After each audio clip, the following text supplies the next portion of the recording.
Us, everyone. Us. Thank you very much for joining me on the Kyokushin Shuffle. Like I said, it's going gangbusters, and I'm venturing into different parts of the world, as I said, and tapping into some exceptional martial artists. And I've got an absolute beauty. As I've always said, I've got a special guest. Ladies and gentlemen, I'd like you to all meet, and I can't wait for this chat. It's going to be awesome. Nick Costa from London in the UK.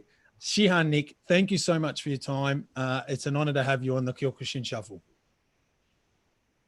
Us, thanks very much for inviting me, and I look forward to it. Yes, indeed. So it'll be interesting. I think it'll be interesting. It's something I don't know what's going to happen, where it's going to go, but we'll see. That's cool. It's again a nice fun chat for all to appreciate and I guess and understand the amazing journey you've had. And like I've said to you a bit earlier, we've had the fortunate of understanding who you are in a way because of the history of the art. But let's get to know you a little bit better and deep dive a little bit more. But how are you and how's everything going at your end at the minute? Yeah, good. Obviously, we have the disruption with COVID, and that's for some people it's been a positive thing. For a lot of people it's been a negative thing. Fortunately for me, things have been okay. So I'm sort of unaffected. Okay. In health wise, financially, okay. Good on Family you. are okay. So that's the important thing. Oh, that's good to hear. That's good. And I guess, I break the ice because it flies. This conversation, you'll be surprised. It'll go pretty quick, but let's see how we go. Shihan, how did martial arts get into your life? What happened? How old were you? Where were you crossing the street at the time it happened? Or what book did you read? Everyone's always got an amazing part of this, and I'd love you to share with us your side of it. Well, I left school at the age of 17. Right. And I was very sporty at school, and I was a sort of natural athlete, but never really specialised in any particular field. So I was like very good, but I used to do sort of gymnastics, table tennis, basketball, and I was doing nice. sort of everything. And when I left school, all of a sudden you don't have that construct around you and the opportunity to then go and do all these things that you did. And I started work ahead of starting an engineering apprenticeship. And during the summer, my brother started going to a karate club. And he said, "Oh, okay, I've started karate," and I've always wanted to do the martial arts because being in the 70s, I grew up with like the Bruce Lee and all that the mania that went around Bruce Lee, and everyone had nunchuckers made out of broomsticks and whatever else. I'd always want to, but never ever got to do it. And then he was saying, yes, you should come along. So I went along, and the very first day. I didn't know, the instructor from, whether good, bad, or indifferent, didn't know a thing. And the very first day, I was sparring, and I had this green belt, day one, and I had this green belt in front of me. He was like very stocky, built like for a rugby. Yeah. And he jumped up in the air and he done a front kick and sort of hit me in the chest. And I thought, wow, this is I really like for real. This. Because it was an outlet that wasn't available before, and I thought this is great. And then before I knew it, I was training in the dojo twice a week. Also going to non-Kyokushin dojo. I'd go there once a week, and I'd be doing my own training as well with other students that had recently started. So it was like good. 6 or 7 days a week in no time. Oh, well, there you go. Well, you've jumped there. So, okay. So you didn't just enjoy it. It was starting to take you, from all the positive sides of it was starting to grab you as such, wasn't it? Yeah. Cause what happens is with karate is it's not just, if I was going into, with tennis or something like that, you've got your racket, you've got your ball, you've got your call, and then you're hitting the ball over the court. But with when you're training for fighting, there's so many aspects to karate. You got the kion, the kata, the kumite, and then if you're fighting, then you're doing all the other stuff like the running, the weight training, etc. And all this like sort of matched me and my personality perfectly, because then it all came together for one aim, which was to fight and compete. Well, you just segued there something. So you as you start doing this, I mean, the dojo that you went into, who was your influence? Who was your teacher? To the result of, was your dojo becoming, because in the 70s for Kyokushin, fighting was starting to flourish as such. So, was it something that was like, okay, you're in your early 20s or late 18, 19s and so on. So you've developing as an adult. You're getting stronger. Were you seeing all these, the strongest, the physical, the contact? Was it stuff that you were like, yeah, this is it, this is fighting for me? Yeah. Well, what happened was I was very lucky in that like I said, I didn't know who the instructor was, whether it's good or bad. But fortunately, it was Sensei Bill Walsh, and Right. most people are not going to know him, but he represented Great Britain at the very first World Tournament in 1975. Wow. And his underling, his assistant instructor, was a brown belt called Glenn Sharp. Okay. And I'm not sure whether you've heard of Glenn the Animal Sharp, but if you see This Is Kyokushin and you see someone being hit from one end of the mat to the other, laying unconscious on the floor off the mat, he's the one doing the assaulting. He was Oh, wow. He was a really hungry, aggressive fighter, and he was the assistant instructor. Nice. And so I was really lucky that I had one that that was there at the inception of the World Tournaments, and another one that wanted to be at the World Tournaments, but was beyond where I was. So it was someone for me to aspire at to. and Yes. like to aspire to. Exactly. Yeah. Oh, well, that's cool. Yeah. Well, there you go. That's a nice way of understanding it. Yeah. There's some nice history behind that dojo, and the standard would have been pretty impressive. Yeah. Yeah. We had basically after about a year and a half, the sensei, he left. It was called Millwall Dojo, and Millwall is in what is now Docklands. Okay. So Docklands is built up, and it's like the new city in London. Gotcha. When I in 1978 when I started, it was pure Docklands. Yes. So you see, I'm not sure if you've seen. Have you ever seen EastEnders? Yes. It's an English show, but anyway, at the beginning, you see the Thames, and the Thames goes there, and then it does like a U shape and goes like that. That U shape is the Isle of Dogs. Yeah. And the whole of that was Docklands, and it was working docks. And there was one way on, like one way, and off the other. Like basically, there was two routes on, and you were trapped like that. Right. And it was a really sort of rough place at the time, but full of people that were, they weren't sort of scared, and the instructor needed to be hard to run the dojo. And to sum it up, Bill Walsh left after about a year and a half and left it to Glenn Sharp. So you had the brown belt. He wanted to be a top fighter. Who does he want to practice on? Us, the students. We're the ones. Exactly. So we're there.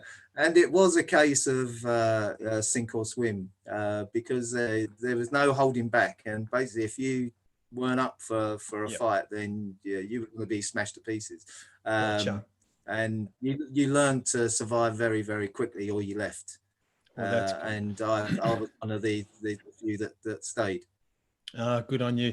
And in that time, there's components, or there's feelings of, and I raise the first one, which is always the black belt. You're coming through a karate school, you're seeing the movies now, you're understanding what it probably means and the difficulty in achieving it. What was your target? Were you seeing yourself as someone that was like, look, let's just compete in these tournaments, the local ones, the national ones, or your aspirations were much bigger as you were going through? What were you feeling? What was it? Was it the black? Was it the world tournament? Was it seeing your teachers succeeding as well? What was it all? Yeah, well, straight away, I was like within a very short space of time, I started representing the BKK, which is the British Karate Kyokushinkai, and I got selected to fight for them for England. So I'd only been training 6 months. Wow. But at that time, the BKK, and everyone has a different upbringing in Kyokushin around the world, and we done Wuko. which is the single point fighting. Point. We done clicker, which was the multiple point scoring, and we also done the knockdown. So what happened is that my initial grounding for the first couple of years was competing in the point scoring, the various point scoring, which would have been the clicker or it would have been the wuko. And then you'd fight knockdown in the dojo. Gotcha. And that's it. So you ended up like on a treadmill of fighting in those tournaments. And then after a couple of years, then it was right. Okay, now we've got to start to move into the full contact Kyokushin rules. And that would have been about 1980 when I was like preparing. So it was like 2 years down the line. Then I was looking to fight in my first knockdown tournament. Right. And my very first knockdown tournament, even before I'd competed, I got selected to fight for England as a reserve in a team, like England versus Sweden versus Wales. Hey. And on the Swedish team, you had Hans Lundgren. Oh, Dolph. So yeah, if I'd got drafted in, my first fight could have been fighting Hans Lundgren. So, or wow. Dolph, as yes. So that would have been an interesting baptism of fire. Yes. But luckily enough, I didn't get called on.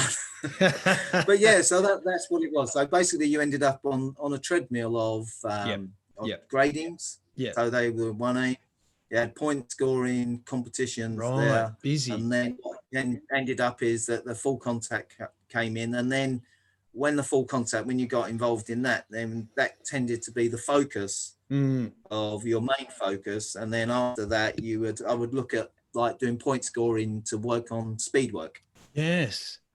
And I'm going to bring something up here, which you can support me on a little bit, which is the point scoring, because I've got to be honest, here in Australia, and I'm not talking on behalf of everyone, it's just in the fact I fought for 15, 16 years. I've never competed in a point scoring tournament, meaning it wasn't like a priority. You know, it wasn't saying we were negative against it. Just in my upbringing, we were so focused on the full contact karate right from the get-go.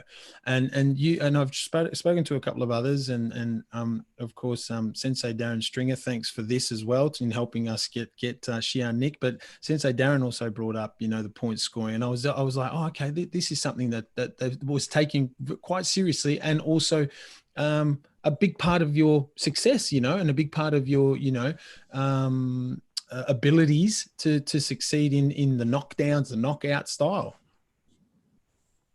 Yeah, I mean, if you look back, when I started, it was 1978. The World Tournament, the first one, had only started in 1975. Correct. So it was only 3 years after the very first World Tournament. Now, the first British knockdown tournament was 1976. So you'd had the whole of and Hanshi Arniel was obviously head of the BKK. He was also the GB coach for All Styles Wuko as well. Okay. So they won he was the coach that took Great Britain to win, and they won the very first world tournament in Wuko. Right. And so it was the early days of knockdown. So the BKK had existed for 11 years before the first knockdown competition. So everyone used to fight point scoring. Yep. So it'd be clicker or knockdown, and then clicker or wuko, and then the knockdown came in late. Gotcha. So the grounding was always at that time point scoring and then knockdown. Good one. And it's a very important part of training, because it's the more traditional style of fighting is to get in there first, to get that strike, and very much like pounce in and catch the person before the other person catches you. Yes. And that's a good principle to have in fighting, because if you can get in first, you affect the person. If it's a good strike, then you have the momentum into ensuing like techniques that come, and where you want to be after you've struck them. Is there going to be another technique? Yes. Okay. Or you're going to continue that momentum until such time as you start to run out. Yes. And then what happens is the person wants to come back at you, but if you have that momentum and then you break before they come back at you, it's a world of frustration for that fighter because they're being hit and they're not hitting you. Do you see what I mean? So it's very I've seen it. important grounding to learn how to control distance in the fight. So That's if the you word. can control the distance, then you can control the fight. That's a big word, isn't it? That gets a bit underrated. The control of it. Yeah. That's very good. Thank you for sharing that. Yeah, again, it's a component that it has its place. There's no doubt about it, and it's in segue of the next bit here. You know, so how did you're going on this circuit, you're going on this run. It's just consistent, which is what I'm hearing. It's just continual consistency and improving and getting better. And how did you work your way towards your Shodan? How was that journey? And I've mixed a couple of things here, which is, did you travel anywhere out of the UK with what you were doing before your Shodan, or did you jump to Shodan and then travel overseas? No, it was purely within the UK. Yeah. So we had obviously we had Hanshi Arniel and his vast experience, and we also had people that would also be instructing, such as Joe Clarinino, Jeff Warburl, that were also travelled around the world. So they were bringing back their experiences to us. And also, if you look at the way the system was in those times, is that they would have branch chief meetings, and the branch chiefs would go to Japan. They would then go and spend so many days training with Sensei. Yes. And then they would come back with ideas. So you didn't necessarily have to travel anywhere to get the grounding to go for a grading, because it was coming back to you. Yes. Yeah, so you could be lazy. So how did you go? How was your, I guess, preparation / readiness for one of the biggest achievements of, what was ahead of you? Yeah, I was, at the time, I'd started in 1978, and it was like the summertime. And it was 1982, early 82, that I actually passed my Shodan. Wow. And so I'd, just like my fighting career, I was very lucky in that my instructor would reward people for their ability and the stages that they were. So my first 3 gradings, I jumped to blue belt from nothing. Then I jumped from 8th Q to 6th Q. Right. And then I jumped from 6th Q to green belt. So I jumped those grades in successive grades. So after a year, I was basically a green belt. Yeah. And then I took my my gradings after there in when they were due. Yes. So obviously you had to wait 6 months between second Q and first Q, and then a minimum of a year between like the brown belt and Shodan. Correct. But because I was training, I was doing my own training. I was going to squad trainings. I was going to camps in the UK. So there was like training camps, like weekend training camps, summer camps and stuff like that. So I was doing lots and lots. Then the summer camp at the time used to last a week. So it would start on you'd arrive on the Saturday, start your training on the Sunday. It would finish on the following Saturday.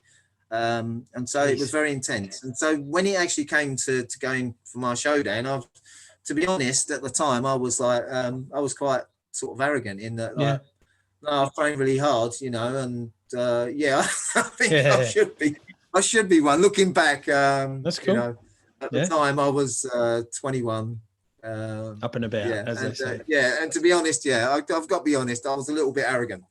And there was a lot going on at the time, because I was also doing an engineering apprenticeship at the same time when I was having my finals exam. So within a month, I had like the exams in engineering. I had grading for Shodan, and I was also taking my driving test as well. So it was all happening like in a space of a couple of weeks. So but it was part of the course. So I was ready for it. So. Well, good for you. That's great. That's cool. So, we're slowly venturing into your timeline here, and we're getting to a bit of the juicier stuff, as they say. And after that experience, and again, a bit of swagger, a bit of attitude now in achieving, a solid accomplishment. How were you starting to see this next chapter that I'm jumping forward to, which is quite an exciting one from, I guess, that 82 to 87 leading into that world tournament? Or did you go anywhere in between the 84 So there would have been an 84 world tournament and the third and fourth world tournament. How were you seeing it, and how were you starting to work your way towards it? Right. So basically, I started my first tournament, knockdown tournament, was in the British Open in '81. Okay. So you didn't have any of the feeder tournaments at the time. It was a case of like you got thrown in, and it was again a case of sink or swim.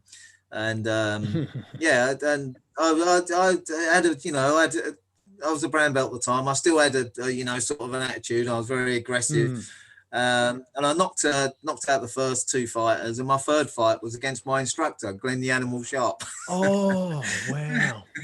And yeah, so he broke more wood than me. So the fight was a tie, and he won on the Tamashiwari, and then he went on to win the title. And wow. to be honest,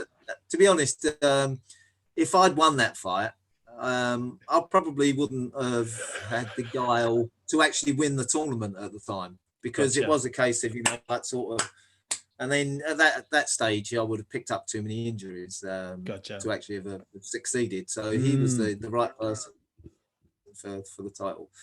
So that was the first one, and then I had a couple of regional tournaments, and then my first international was European Championships. Okay. And I got selected for that to fight at Wembley. So I started Knockdown in 1981, and then the following year, in early sort of May '82, I got selected to fight for England in the European Championships. Away you go. And yeah, and I came second. Wow. I fought in the final an experienced fighter called Flemming Jensen Schroeter. He's from Denmark. Yes. Yeah, yes. And I fought him, and that was like 1 year after I stepped onto the knockdown mat. And he won on decision. Okay. Yeah, and it was deserved. Like, he got the decision with the flags, and at the time it was deserved. So yeah, that was 1982. Jeez. And if you're talking about going the first tournament abroad, it would have been the following year. Wow. I got selected. Yeah, so the following year abroad was 1983, and I got selected to fight in for Great Britain. It was Great Britain versus Holland versus Switzerland, and we went to Switzerland and fought in a principality called Liechtenstein. Okay, which is a very small part. It's an individual sort of section, principality within Switzerland itself. Right. And yeah, so this was my fight. I had two fights there, and I think one was like a sort of middleweight called Werner Fluckinger, and then the second one was Gerard Gordeau, who came second in the first UFC championships. Yeah, about 6'6". He's a so he was tall, my lanky slash, you know, long. Yeah, the Dutch fighter. That's right. Yeah, and yeah, so I ended up fighting him. Wow. And yeah, and it was a draw. But what happened was that a couple of times the referee called Yame, and he hit me with a low kick. Like after, yeah. So like I didn't have so. You know, afterwards I was a bit like sort of right, okay. And then what happened was is there were tournaments after that. So there was another tournament within a few weeks, about 3 or 4 weeks after that, in Hungary, called the Ibusz Cup. Wow. And it's called the European Cup. And we didn't know anything about it. So it was more or less the same people, myself, Mick Thompson, and various others went to Hungary, and we knew nothing about it. And we went there as a stadium, massive stadium, 12,000 people, fighters from, I think it was 16 countries. How cool. And it was like, oh, bloody hell, you know, this is serious. And what happened was I ended up, I won my first fight, and then I injured my knee in the second one, and the other fighter got disqualified. Okay. And then I would have fought in the semi-final an unknown fighter. You may have heard him, called Andy Hug. Oh, yes, I have. Right? But he was at the time. I mean, he'd fought in the previous year in the European Championships. Right. in '82 at Wembley, and I think he got knocked out by Fleming Jensen Schroeter. Wow. And so in '83 he was there. He was unknown, and I would have fought him in the semi-final, but I pulled out, and he went on to win. That was his first tournament win, to my knowledge, which the Ibusz Cup. Look at that history. Isn't that special? Wow, that's very cool. So that was '83. And then what happened was I'd finished my engineering apprenticeship, and I was working. It was tool making, which is like precision engineering. And I was thinking, right, okay, so the world tournament was the following year. Yes. And they were looking to move out of London because it's like it was a big company, and they had factories and engineering places all over the country, but they were looking to move out because obviously it was cheaper. Sure. So they said, they had redundancies, and then I said, okay, I'll take that. Yeah, right.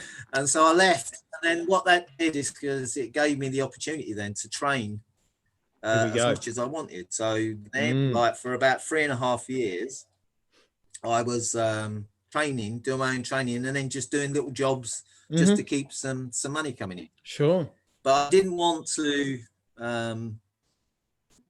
sort of sour my relationship with karate. So I didn't want to earn money from karate because I thought that would like sort of taint the reasons that I was doing it for. Understood. Because it wasn't for money. And so I kept it very separate, income and that. And so I just earned a little bits. And then the following year was the world tournament, and we had a squad training for it, a selection. And basically Hanshi Arniel was going, you lot are not good enough. You're rubbish. Japanese are gonna smash you to pieces. Whatever else. And I'm thinking, fuck, bloody hell, And then looking at power karate, I was seeing all these pictures of the Japanese and just and like all these images, and I was thinking, I think this is. I don't think I'm good enough to go for this. So when it came to actually, right, okay, we're all there at this squad training. Right, those that want to be considered for selection. Yep. To fight in the world tournament, like stand up. I was thinking, I'm not going to stand up. I don't feel ready for it. And then my instructor, Glenn, looked over me and he was going, get up. And so like I got up. And and so then it was the world tournament, and then I was part of the world tournament. I had to meet Gerard Gordeau again, and this time I was like sort of training properly, right? And I fought him, and it's on YouTube. I think it's News Hodo. Okay, the fight is on there. Cool. And basically, I won on decision. Well done. So then I done well in the tournament. I pulled it. I think I had 4 fights. I got a bye in the first round. Nice. Won 4 fights. One of those was against Kenny Utenbergart. Oh wow! You beat Shihan Kenny. You beat. Yeah, so I beat him, and then there was another Japanese fighter that I fought called Ogasawara, Kazuhiko Ogasawara. He's an interesting character, and I beat him as well. But then I was accumulating injuries, and then it was. We forget about that one, don't we? Yeah, We forget about I that. I ended up like smashing up both my thumbs, where like I didn't care where I hit. Yeah. And at the time, this was January 1984. Wow. And I said, look, I need to bandage my hands up because I can't make a fist because my thumbs are both like damaged, just jammed up. And then the people there doing the first aid, they couldn't speak any English at all. So basically they've like then done my hands, and I've got my thumbs coming up like this. I think I can't fight. And I was due to fight Keiji Senpai. My dear Lord. Yes. Yeah, I wasn't. Yeah. I mean, you say, oh my dear Lord, I wasn't, if you're in it, you don't feel any fear. No, of course not. Of course basically, not. No. And then I thought, well, I can't fight like this. No. And so I pulled out. So that was the second time that I pulled out of the tournament, and that was the last time as well. All right. But yeah, so I ended up, I came in the top 8. Yes. Yes. What an achievement. Yeah, Congratulations. yeah. What an So that was achievement. it. Yeah. It Yeah, was no. interesting. And also myself and Glenn Sharp, he done Sosai, would see Glenn Sharp, Okay. and his eyes would light up because he was in love with him. Right. Because basically Glenn was a very aggressive fighter. He just loved the way Glenn fought. And Glenn knocked out his first three fighters. Like I said, and he's done really well. And then he fought Andy Hug in the fourth round. Wow. And because of the style of Glenn's fighting, which was like very aggressive, but it was a middleweight, Andy was a heavyweight. So Andy ended up getting the decision. So. Wow. So you guys were just, well done. That's I guess in putting that again in the time that you could in our chat, that's pretty special to hear, to be honest, because I'm the historian as such that likes to see the footage and read about it. But then for you to say it, my head was starting to go into okay, here you are, working your way. And there's one thing that I guess that you just brought up that you naively forget is, with the Kyokushin, or with that type of tournament style in that era, it's the third or the fourth, it's just booming, is you tend to forget the injuries that come with this brutal, style, this contact that is not just the best in the local area or the region, it's the best in the world coming together, trying to win this illustrious title. And you've just raised it with me when you're like, mate, my thumbs, they're done. It's not like it was my first fresh fight into the day. This is like my fourth over 2 days, 3 days back then for some, eh? Yeah. And the thing is that, we, being the visitors to Japan, being the guests, we never took any painkillers or injections or anything like that. So, you could see some other people were having injections, like painkilling injections, to enable them to fight on. But we didn't have that. We had to live with our pain, basically, and then go into the next round, Tough. But yeah, by the next World Tournament, there was a lot of people that were like that going into the later stages of the tournaments that were sort of being injected to keep them going. But the British in their purity or naivety, whichever way you want to see it, we played it, like sort of straight and we never went down that road. So you've gone to Japan. So you get to go to Japan, you're fighting in your world tournament. It's an amazing story. You're only, if I'm getting it now, this is 6 years. You're 6 years in starting, and then from 78 to 83, 84. You're 5 to 6 years in. You've been thrown into the pack of wolves. You've made it to the top 8. What an amazing start of what you're working towards here. Now, where the side of it, when people go overseas the first time or see, Hombu and Matsui Sosai and all these, magic moments, what were the moments that you found were magic, but then also what you brought back when you came back, when you were flying back to the UK after that? How were you going? Were you like, right, this, I'm taking it even more seriously? What were the feelings that were happening at the minute? How could you?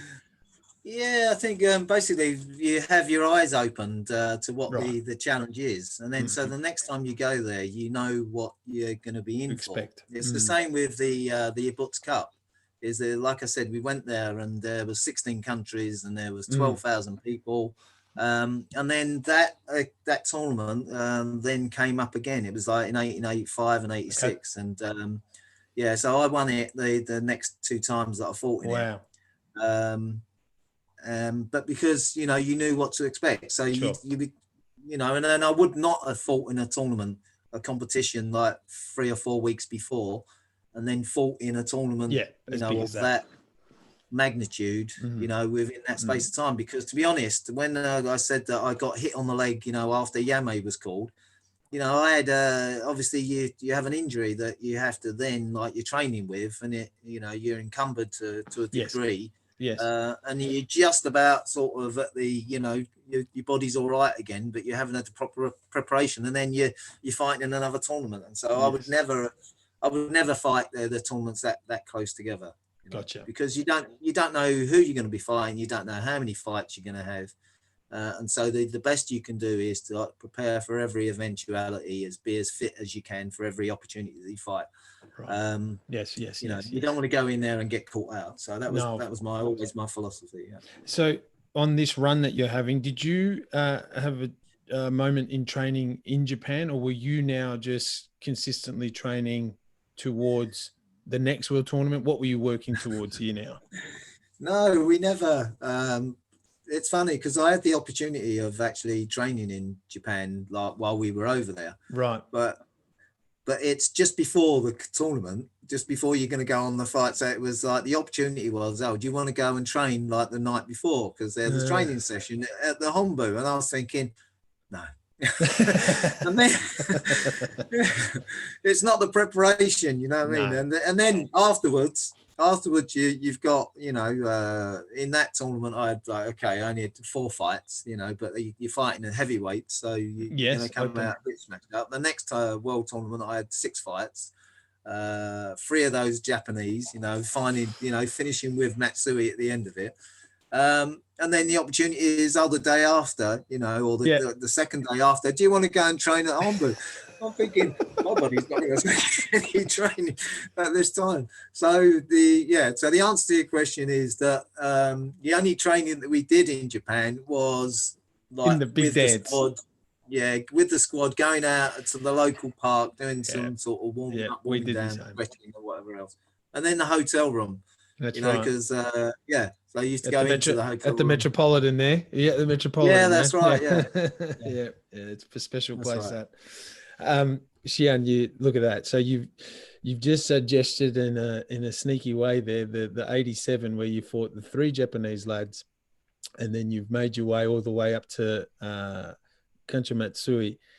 When you were going into the 87, you know how some people, and the thought of fighters as such, which is, were you going in to win it, or were you going in with a, hey, do you know what I'm trying to see there? Yeah, I know what you're saying. So my mentality is I would take each fight as it was. Mm-hmm.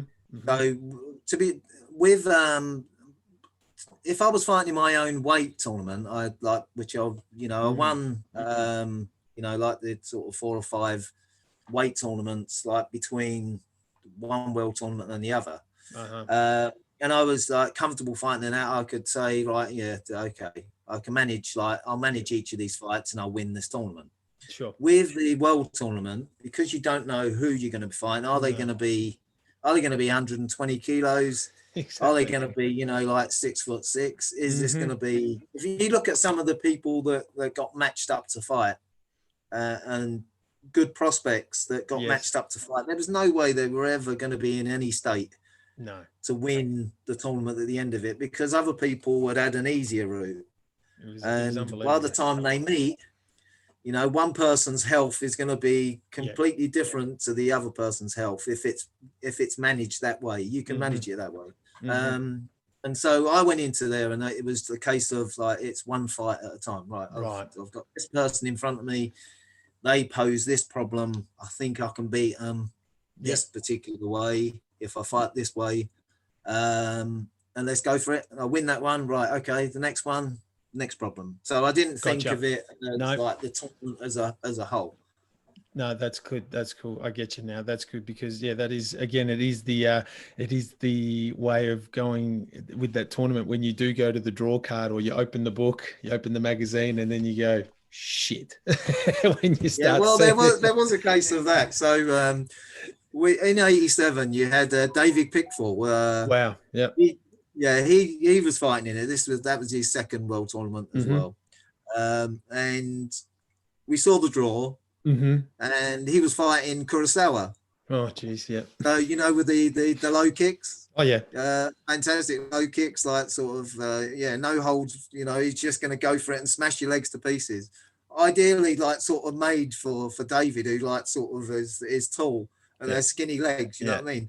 And he didn't want to know. And we're saying, are you sure you don't want to know? He's going, no, I don't want to know, because then I'll be thinking about it all night and I won't be able to sleep. Okay, so we're all there. We all want to tell him. So you all knew.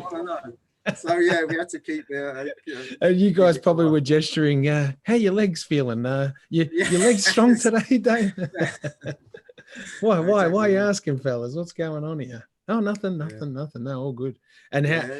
Yeah, I mean, that should have scared him. The fact that we were always, we were very keen to tell him. Look, from a 39-year-old lad, 20 years in the art, the 87 World Tournament, when I came through and I was in my Shihan's dojo in 2000, and that VHS was like a golden, do not touch this without asking permission. The video was very, very special to my upbringing in towards the art and the way you guys, all of you conducted yourselves and brought it to an absolute another level. When you were in the middle of that, in that day 1, day 2, and you've gone into round 3, and now you're into the sweet, top 32. And then how are you starting? Can you share with us a little bit here? And like I said to you at the start, and to the listeners, to get Shihan Nick da Costa on the shuffle, for most of the listeners here in Australia and New Zealand and to abroad in the UK, we don't have the luxury of talking to someone like yourself, and the luxury meaning like your students can hear you talk, religiously day in, day out about how that felt, where you were at, all the above. Yeah. Well, you know what? It's funny because you say that, but then we don't talk about it. I don't say to my students, when I was doing this, when I was doing that, I was doing this. I never. It's a bit like one of those families that never talks about their history. Oh man, so the people don't know about it. So it's a bit like that, and I've got a very good dojo. My wife she's a Shihan as well, and my kids are all black belts. So wow. I say my kids, they're all grown up now. I mean, but they're all black belts, which is great. That's special. But yeah, we don't sort of sit down and reminisce about during the war. We don't talk about. But yeah, to be honest, when you're fighting in a 3-day tournament, it's and at the time, remember, it's the only world tournament. So when it came to like 84, there'd only been 2 world tournaments before. Sato won the first one. Makoto Nakamura won the 79 one, the second one. He's also fighting in the third one against Keiji Sanpei, who beat him in the All Japan twice, at least twice. And also Makoto Nakamura had lost in the All Japan to Ademir da Costa as a massive shock. Yes. So so in one term, the 84 was a very interesting one because all the foreigners, like for Makoto Nakamura, he's done. You know what I mean? He's finished. Sure. Yeah. And Keiji Sanpei is going to be the one to look at. Yes. But he'd obviously been away and sorted himself out. Sure. And he was still 120 kilos, but he was a fit 120 kilos. And it came as a great shock to everyone. But and the thing is that Michael Thompson fought him in the 84, and it went to one extension, another extension. So what happened at the time is there was a lot of leeway with the rules. Okay. In that, in 87, if it went so many rounds, 3 rounds, then they would look at the weight and they would look at the boards. But when it came to like in 84, there was a little bit more flexibility in how many fights you could have. So I would say, no, we want to see a proper winner. Let them fight again. So it went more than the permitted amount of rounds to go through. But in terms of the mindset of the tournaments, it's if you're successful in a 3-day tournament, and I was lucky enough, to be in 2 world tournaments and be successful in both of them. So I finished in the top 8 in both. A bit of fortune. Yeah. As you go through the tournament, it gets lonelier and lonelier because you end up, there's only there's only one, a squad of like 6, all of a sudden the next day, there's only 5. The next day, there's only 1 or there's only 2 of you. I think there was 2. Oh. That's all right, man. That's fine. That's all right. Yeah, there would have been. It's got to go and charge. There would have been yourself and Michael. Sensei Michael. Yes, that's right. Yeah. Right. Yeah, so it ends up a very sort of lonely place, and And yeah, and it's not just the world tournament, it's other tournaments as well that go on before that. If you're successful and you're in a squad of whatever, it's like it diminishes, and then you end up as the only one, and you're thinking you have mixed emotions about it. Fair enough. You've got the success, but you're also like, okay, I'm the only one. They've all fallen by the wayside, or someone's has got knocked out. I hope that doesn't happen to me. You see it beforehand. In '84, it was myself and another fighter called Dave Greaves. Now you won't know a lot about him, but he was about 110 or just over kilos. But he was a bodybuilder. He was very muscular, and that's what sort of karate wise he wasn't sort of the greatest, like, because if Michael Thompson or myself fought him, we could with a bit of tactical nous, you could run around him and pick him off. But if he was fighting another powerhouse, he could wear them down. So he ended up in the top 8 in '84, and then Michael Thompson, like us, he lost to Nakamura in '84. Right. Like I said, with the rounds, and then in '87 it was myself and Michael Thompson that made it to the last rounds. Correct. Yeah, and he was due to fight Kurosawa. Yes. But what happened is that Kurosawa fought Peter Smith. Yes. Peter the Hurricane Smith. Brutal. Yeah. That was so they fought each other, and then what happened is that Kurosawa either he injured or broke something in his foot. Yeah. And that gave Michael Thompson a free run to the semis. Into the semis against Matsui. And like I said, I was smashed up by the time I fought Matsui. But and then a normal circumstance, if I hadn't pulled out of the previous world tournament, I might have pulled out this time. But there was no way I was going to pull out. And I thought to myself, no, I can't pull out of another world tournament. I pulled out the last one. I have to fight, regardless of what injuries I've got. And also Michael's gonna fight Matsui, so I've got to make it as hard as possible. Yes. But in the end, it was an easy warm-up fight. Fire. Yeah, I had no legs. Basically, myself and Michael Thompson, before we were before he knew that he wasn't fighting Kurosawa, both of our legs were smashed up. We were actually at the back of the arena, hanging on to the back of these chairs, and slowly both of us trying to go into a full squat, trying to get the movement in our legs, to be able to squat down. And once I got onto the mat, and once the adrenaline had run out after about 30 seconds of moving, it was just very painful. It was just an exercise in survival. I gotta say, I've never been dropped, so no one scored a Lazari against me. No, but can I just say thank you for sharing that. I mean, and as much as you gestured at the start, you don't really share too much of the war stories with your students. I kind of try to sum it up for you. I've watched it. There's so many of us that have watched it. Again, yourself and the others, and how the inner sanctum is probably a word that we use here in Australia with team sport and athletes, and just getting a grasp and a feeling other than what we see on the screen. And with that part of your journey, I appreciate you sharing that. No, you're welcome. Yeah. So in the end, Michael Thompson goes on to fight Matsui in the semi-final, and you can see that. You know what I was saying about his legs? Yeah. So his legs had gone, and so Matsui looked like he was going in for a low kick, rolled it over into a Jodan Washigiri, hits Michael on there, and then he's on the floor.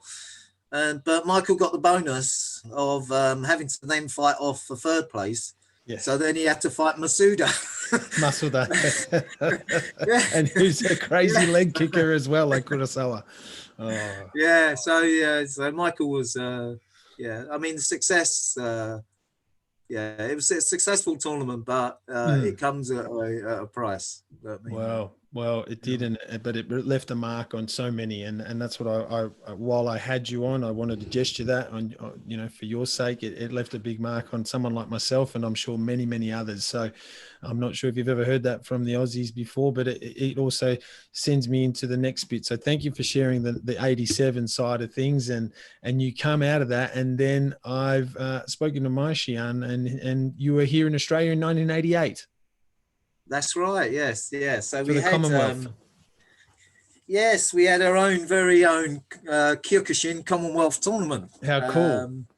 Yeah, so that was great. It was like, that's strange, but it was it was an opportunity to come to Australia. The weights weren't as we had in Europe, because in like GB and most of Europe, it was like 70 to under 80 for lightweights. Sorry, under 70 for lightweights, 70 to under 80 for middleweights. Correct. Yes. And then above 80 was the heavyweight.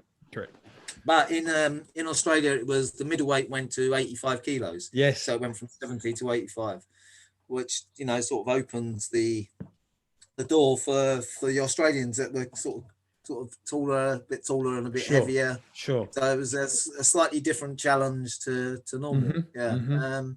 It was. I was looking forward to. It was great to come to Australia because you want to go there because it's a beautiful country, and then to mix it in with a tournament, even better. Yeah. So great. And we fought in I think it was the Sydney Town Hall. Yes, I think. Correct. Yeah. Oh, yeah. I think. Excuse everyone if it was then or that, but yeah. Yeah, because there was Opera House. There's been Opera House. There's been Town Hall. There's been some memorable moments. So apologies. I was only six. It was on a stage. So it was great. Yeah, and so when we arrived, obviously we'd fought in the world tournaments, and so we came there as like sort of known fighters. And, indeed. And I think it was there was only a few Australian fighters that we actually knew. Okay. So it was very sort of unknown for us. So yes. I think you had like Peter Collis. Peter Collis was in the middleweights. Yes. And you had in the heavyweights, was it Stephen Takiwa? Was it Takiwa was New Zealand. Stephen Takiwa is New Zealand. And Pahitogia as well was the very tall. Is he a Maori? Not sure. Top of my head. Yeah. So anyway, so it was a tough tournament. Yeah. But we were lucky in that we had a very good squad turned up. So we had two lightweights, two middleweights, two heavyweights. Beautiful. So I was in the middleweight. Terry Prescott, who was from Wales, he won the lightweight with he dropped in the final against a very good fighter. He dropped him with a Stasky for a Nippon or a Wazari, and then I fought Peter Collis in the final, and he was fighting Dave Jones. Dave Jones was a really tough fighter in the middleweights from Great Britain. Not vastly experienced. He hadn't been picked for the fight for Great Britain loads of times, but he was very tough. And him and Peter Collis had a really, really tough fight in the semi-finals. So I was watching that thinking, well, whoever gets through this fight, there's not going to be that much left of them. So when I fought Peter Collis, I caught him with a punch, and I think it was over in about 30 seconds. Wow. So yeah. He's still, if you're not aware of, he's still Sensei. I don't think he's with Shihan Cameron Quinn. He trains at Shihan Cameron Quinn's dojo in the Gold Coast. Right. Yeah, can still train. Yeah, still training hard. I saw a picture of him a year or two ago. So in a gi and that. Yeah. So so I could see he was still active. And it was Thomas Lavara fought in the Tom Lavara. Yeah. In the semi-final. So there you go. I dropped him. Yeah, good history. I caught him with a punch as well for I think 2 punches for 2 Wadaris, I think that was. And then Michael Thompson. Now the final. So we won the lightweight. So in like sort of fairly spectacular, fashion. Yeah. The middleweight like went off in spectacular fashion, and then you had Michael Thompson. He'd had a few tough fights because there was some good fighters there, and he was fighting. Is it Patagonia? He's about 6'6", 6'7" from I think New Zealand. Okay. Really tall. Sure. And basically, we're watching this fight, and the two of them were sort of bouncing around. Like Michael Thompson was bouncing around. The 6'6", 6'7" one wasn't so bouncy, but they kept on threatening to come together like this for a good full minute. Yeah, right. And then what happened when they finally did come together?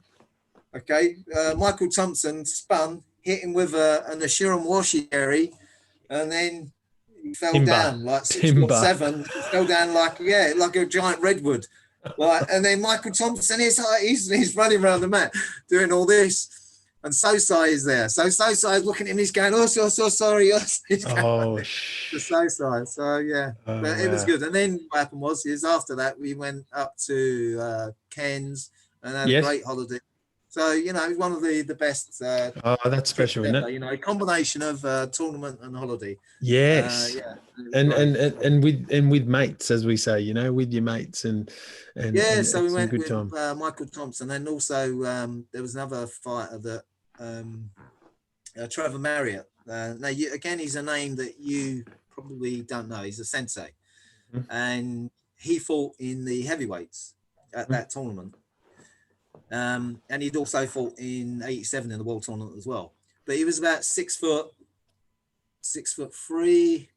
sort of quite lean, but sort of tenacious. And then what happened was in the tournament in the Commonwealth, he was actually somewhere around about 81, 82 kilos. He had to have some weights on him to sort of make the heavyweight because we, already had the middleweight full.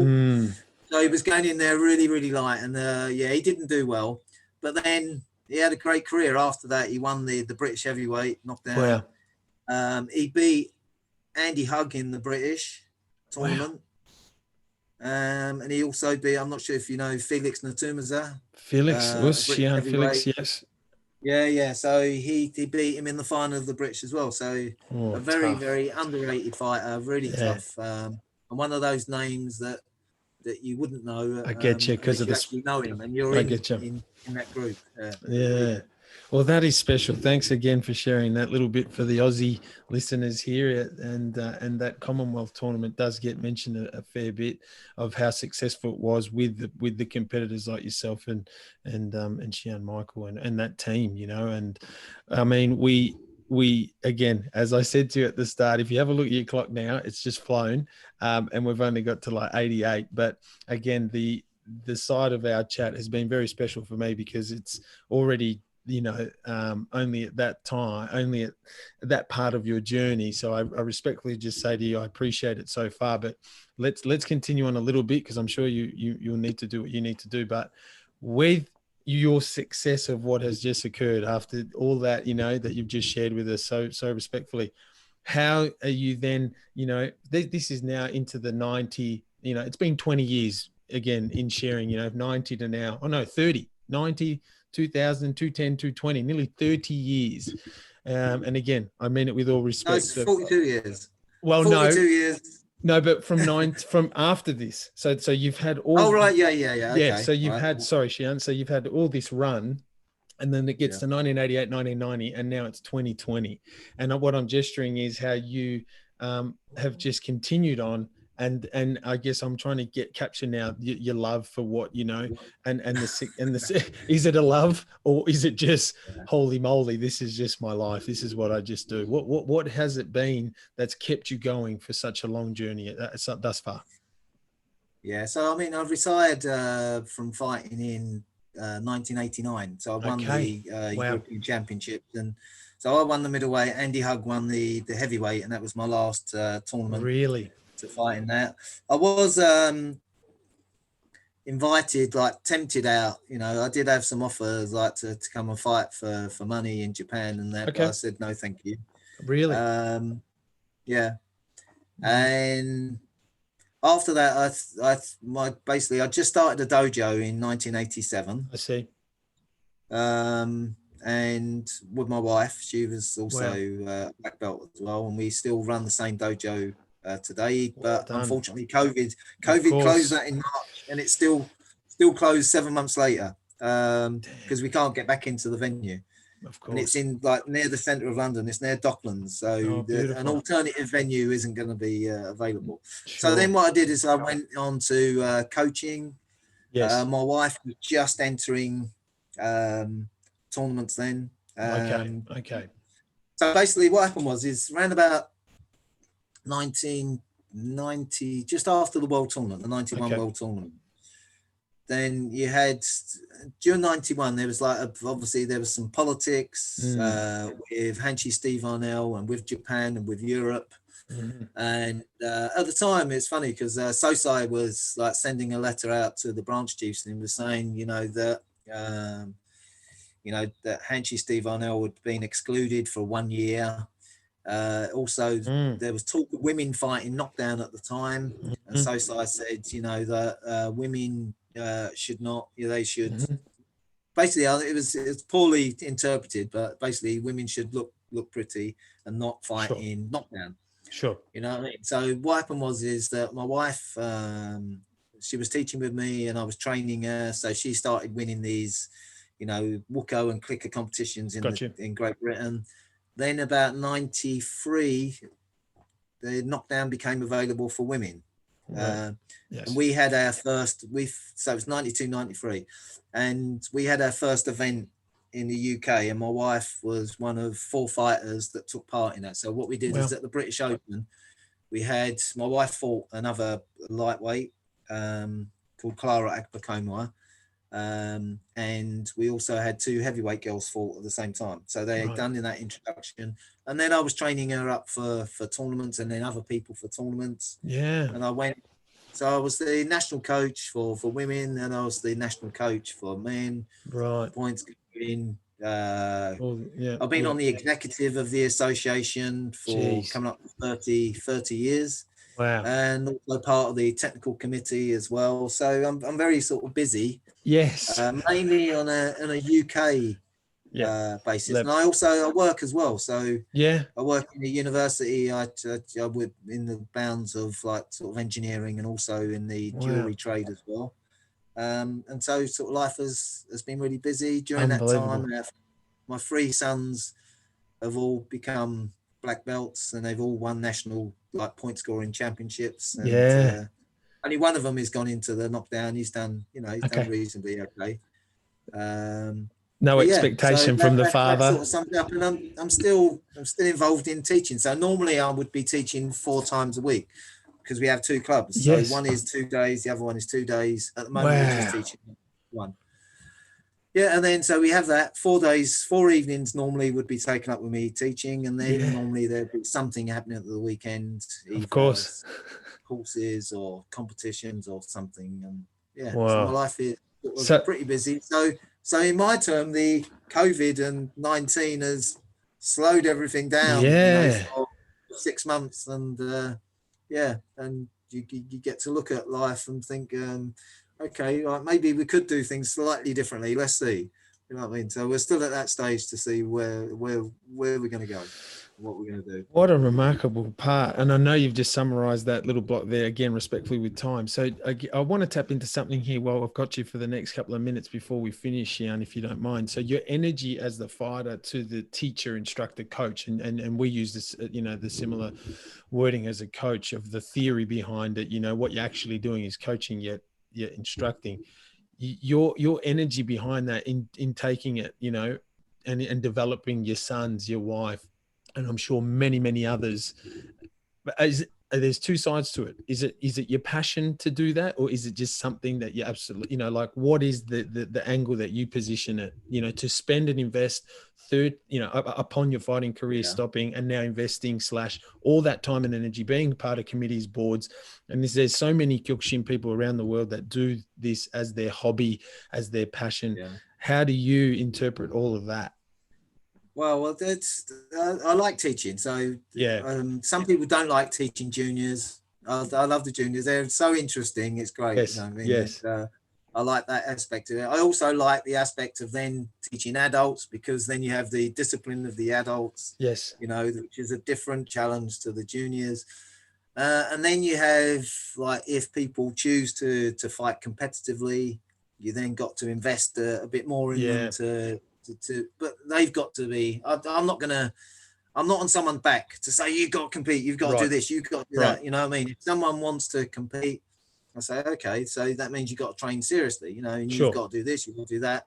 And then sometimes they then think, well, you know, I wasn't prepared to do all this, you know, like, you know, to fight full contact. But it's Hard it's work. not What's that? Who wants to do no, hard that's work? right. Yeah. Maybe that's too much hard work for me. Yeah, and so you add that up along with I'm also interested in the way that Kyokushin goes within the UK and wider. And it's, you know, Knockdown is a massive, important part of Kyokushin, and it's used to get the spirit of Kyokushin. Sure. But it has its limitations as a wider system of fighting. And I see it I see it as something, it's a tool to be used to get into the mindset of don't give up, become tough, have stamina, etc., etc. But then you've got to go beyond that, and you can't have, you know, some people think, oh, I'm going to go and fight in a top knockdown tournament. You know, I'm 50 odd or whatever else, and I'm thinking to myself, well, you should be. If you've been doing Kyokushin and you've been doing your knockdown at a certain age, why go back to doing that, you know, at a later age? You should be doing something that is more constructive to your development. Understood. Rather than doing that. And so I'm very much in the mind of having students that are sort of more roundly developed as martial arts practitioners, rather than, you know, they're fully committed, fully to Kyokushin and they only do knockdown. Yes. You know, they've got to be more than that. Well, that's a great point. And again, I appreciate your time. And just in summarizing that, that's a very important part of something, again, a refreshing angle of hearing that from someone like yourself. So what are you encouraging them then to do? Or what are some of the things that you're encouraging, you know, that, again, because I've got students that are in their late 40s, 50s, and even I've got a student at 64 who loves Kumite with us. And we have to be, you know, I have to gesture to him, you know, I'm 39. I got to gesture to the 64-year-old legend. He's just a champion man. Please keep your hands up, or please be careful. We are not here to, you know, do any, because who knows, right? You know, we don't want anything to happen. But what are you gesturing to an extent, if I could get your knowledge on that? Well, we have different avenues in terms of competing. So we have like a style of clicker we introduced about 6 years ago, which we call advanced clicker. And what it does is it has straight and hook punches to the head and low kicks as well. And it's an accumulation of actual techniques that the winner is the person who scores the most points. So traditional clicker would have been indirect techniques to the head, no low kicks. This one includes what was previously existed, but also adds in straight punches, hook punches, low kicks, and it accumulates, and it's semi-contact. And what that allows you to do is it allows you to work on the pads in a more realistic manner that is then feeds into using those techniques in a sparring format. And if they choose to, then they can go that extra bit and actually compete in that, obviously at high speed and with a more competitive environment on the mat as well. So that's what we do. And then on top of that, we do self-defense, you know, sort of locks and throws, and we try and include those into our pad work as well, so that it's not just a case of what we compete at, it's also what we want you to be, you know, with the skills that we think you need in life. Very good. Well, there you go. Fantastic. I appreciate that. What a great in-depth chat we've had, and I hope you've enjoyed it as well. But I guess in summarizing, Shihan, here, you know, in getting you on the shuffle, which we appreciate, you know, the journey obviously continues, as they say. It's a journey. That's right. It's a way of life. And I guess for the listeners that I've got out here in Just Gesturing, how you go about your day to day, or how you continue on. What is it that is, again, you've gestured most of it, but what exactly is it that gets you up with this? If you're talking about what I actually do myself, I mix what I do. So I will do like Balance. Cardiovascular, because I'll go on the scales and I'll think to myself, wow, I'm too heavy, especially over COVID, where you haven't got all those normal things that are going on. I've put on a few kilos, and I'm just working them off now. So I've been doing cardiovascular, doing cycling, doing cross training on the cross training machine.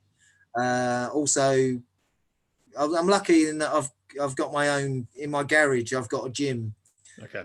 So although all the gyms were closed down and people can go there, I was lucky enough that I could continue. And so I also do bag work, and also do yoga as well. Wow, cool. Which helps feed into the stretching and the depth of knowledge that goes into your Kyokushin training, because in the old days, it was a case of, right, get their leg and see if you can make it touch the wall behind their head. You know what I mean? And you know what I mean? And we hopefully we've developed them over time. We become a bit smarter how we train. Oh, that's good. That's good. Shihan, thank you so much for your time.